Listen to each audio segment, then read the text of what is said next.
חברת פרוגרס, התעמלות אתגרית לילדים, הוקמה בשנת 2002 והיא פועלת באזור המרכז והשרון. הפעילות מתאימה לילדים בטווח גילאים 3-7 שמעוניינים לשפר את הביטחון העצמי, השליטה בהתמצאות המרחבית וכמובן חיזוק שרירי היציבה ושיווי המשקל.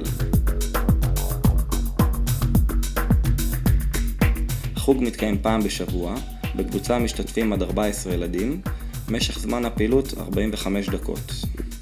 כל שיעור 2 מורים לחינוך גופני שעברו הכשרה מתאימה לשיטת הפעילות.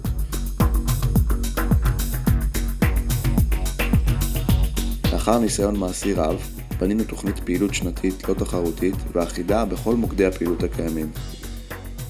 המטרה שלנו היא ללמד את הילדים להתייחס לחוש הראייה, השמיעה והמגע, באופן שישפיע על יכולת ויסות הכוח, שינוי הכיוון והמהירויות השונות. התוצאה, ילדיכם ישפרו באופן ניכר את זמן התגובה והערנות למתרחש במרחב האישי והכללי. פעילות משלבת מסלולים ברמות גובה וכיוונים משתנים ומגרים את הילדים להתקדם ולהתמודד עם משקל גופם במעבר מכשולים ייחודי ומענה.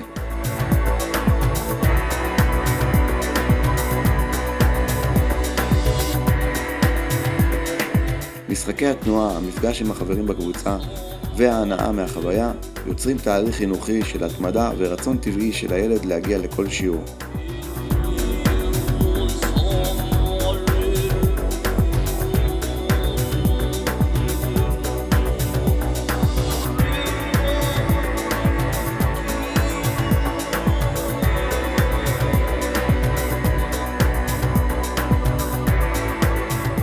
אנו מזמינים אתכם להצטרף ולהשתתף בחוויה.